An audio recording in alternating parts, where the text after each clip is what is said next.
Okay, so let me take this in real quick.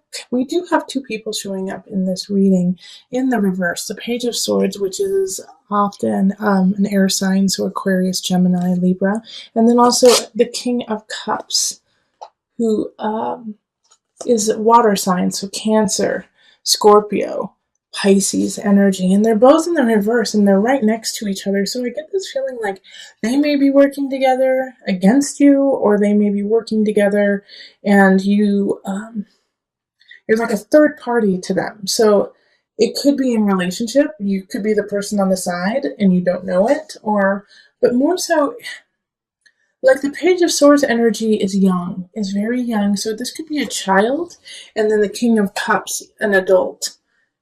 So you could be seeing somebody who has a child, or it could be your partner if you have a child with them.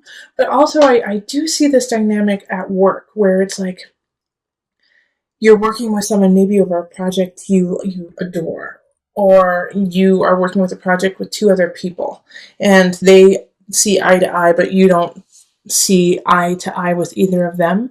And the thing is they're in the reverse, so they're not working in their highest energy. They're actually working kind of in a conniving, deceitful way. Like the Page of Swords, um, might just call you names and be really immature and be like, oh, are you a slowy slowpoke? Like that is what a 5-year-old would say. And we're working at a corporation. So, this Page of Swords you could find really annoying. And then the King of Cups energy could be really moody, could be emotionally all over the place, could be really like, oh, I love you, you were such a great person, and then flip on you the next minute and be like, why don't you care about me? You're never there for me. Yeah, the King of Cups, they're moody people. They're very, very moody, and they don't the thing is a lot of times they don't see it and they don't get it that they're being moody because they're just kind of ebbing and flowing with the tides of their emotion. But the reason why these two are the first thing I focused on is just what is around them, what is around them here. We have Death, Three of Pentacles reversed, the World, and Six of Cups. And so you're going to have to make some decisions. You're going to have to make some decisions on how much influence they have in your life, how much influence they're going to have in your future, and if what they have to say really reflects who you are. Okay, Three of Pentacles. They could be saying some really vicious things about you, about like your work, and they're not true. But are you going to take that in? Are you going to take that in as truth and then move on with that? Or are you going to put up a boundary, between you and these people who are not working in your best interest? And you have choices there because they're going to give you some chances to get out of that situation or to lessen your interaction with them. And it's going to be up to you to jump on that. Instead of, I do feel like some Sagittarius people are going to feel like they have something to prove, like they can handle these two. And so they're going to be like, no, I'm not stepping out. I'm going to, you Sagittarius, you guys are going to, try to puff up your feathers and be like, I'm not stepping down. But is this worth it? Because with the Death card here, it's like, that's not in your best interest. This is a Scorpio card. This is a Pluto card. Death being here is like, yeah, no, look a little deeper. Like, this is not what it's truly on the surface. Even though you're working with them and maybe you can make a lot of money, even a bonus or whatever, look underneath that and see it for the truth that this is just a little immature baby and that this is an overgrown baby.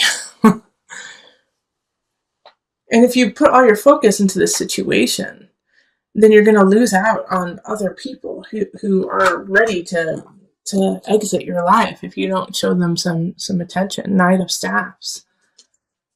And this is a fellow fire sign. So Sagittarius, Leo, who am I missing? Sagittarius, Leo, Aries. Like there's somebody here who wants your attention, who's worthy of it. And so you need to step up into that and say, oh my gosh, you're awesome. I'm so sorry. I've been so sidetracked with some babies. And there's a future with them. There's a future with them that and there's this connection. It's like you look in their eye and it's like zap, yep. It's passionate, it's energetic. You feel alive with them. And if you're in a really solid relationship, and so you're not even in this realm of looking for somebody, this is you. This is a Knight of Staffs. This is you. Fire. Get out of that situation so you can start a new beginning. And you have to take those steps to get to your future, to get to the world. Which is like, this is the end and the beginning, 21.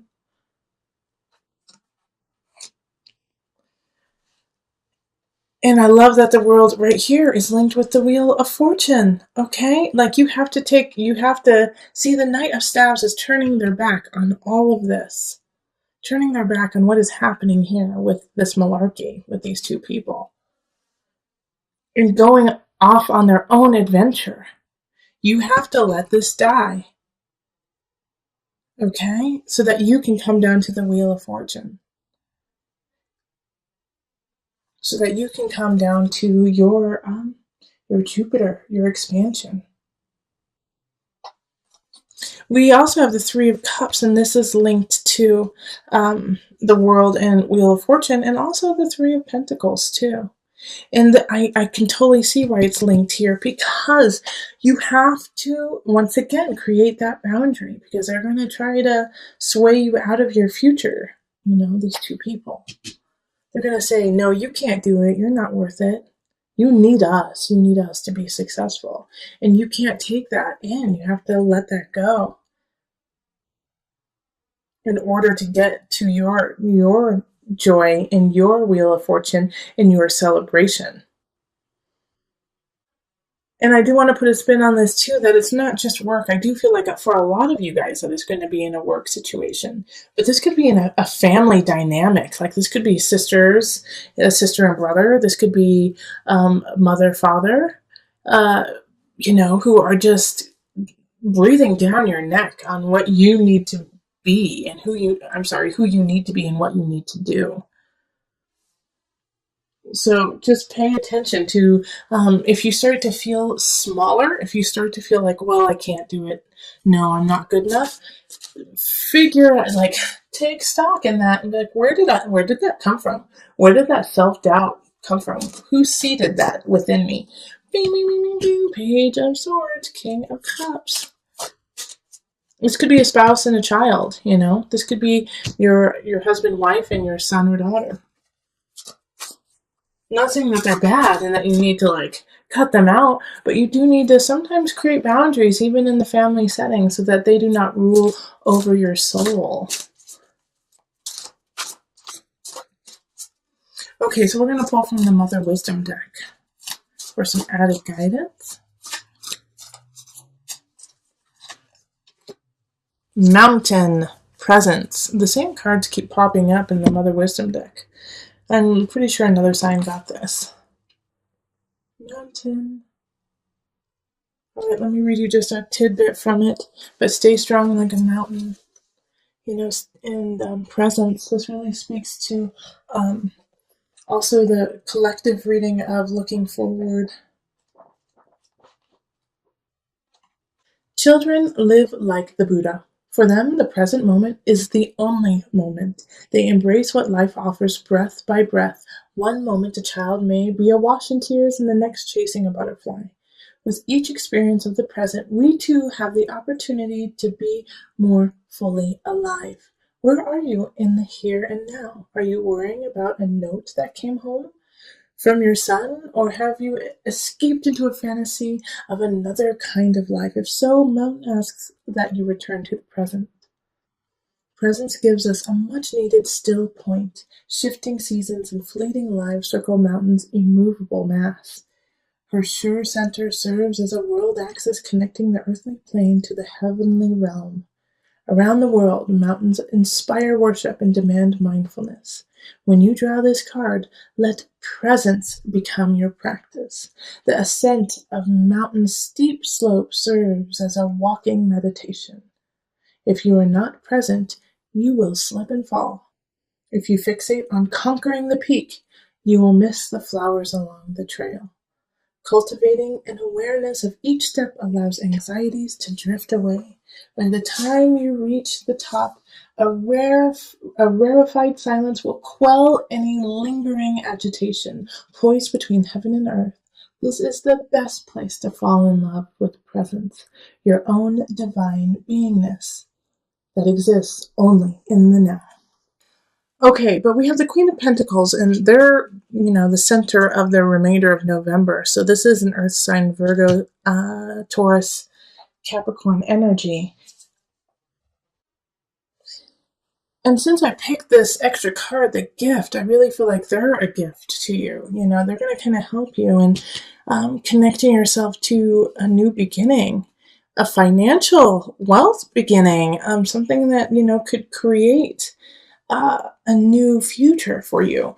But however, the only way that this is going to come in is if you don't stand idle with fear. Okay, the Nine of Swords is looking at fear, taking it, being right in front of it and dealing with it instead of standing frozen. Don't freeze up, unless you're planning. Take time to plan. I love planning. I have a lot of Virgo. But the Nine of Swords is like you can't freeze in the face of fear. And the Queen of Pentacles, I think, may be offering you a situation, a new job, a new relationship that will lead to a plethora of abundance. But you have to take the first step. Nine of Swords. Even though you're scared, you're going to have to quit that job. Even though you're scared, you're going to have to finish that project and move on. Ten of Swords it's an ending. There's something happening in career and work. And if you listen to my November reading for you, then you would have known that I focused a lot about work and relationships within the work environment.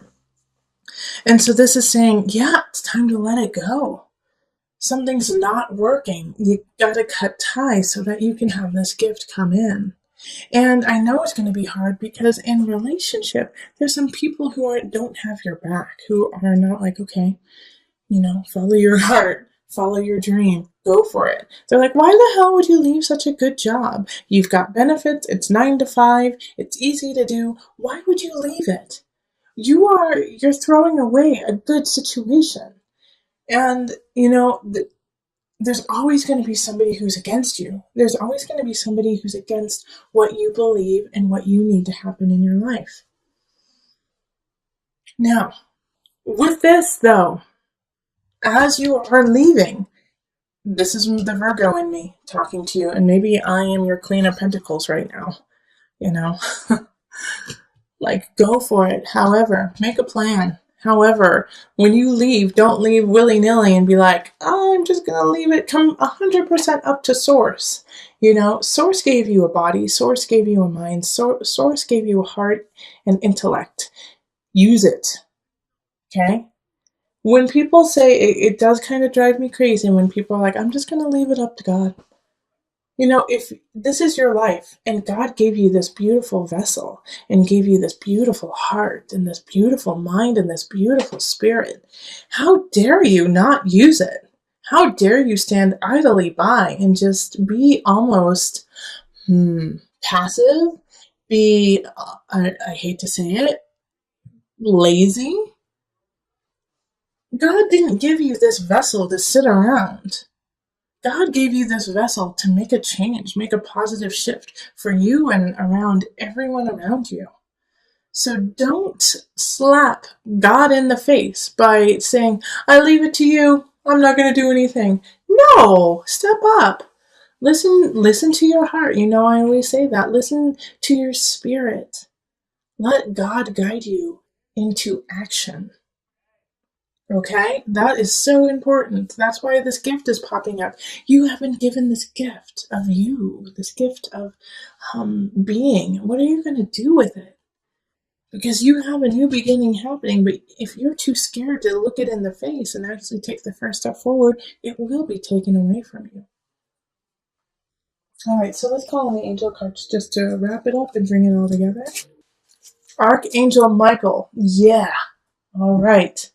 You're working very closely with this powerful archangel who's protecting and guiding you through this situation. You have guidance, you have protection. Go for it, Sagittarius.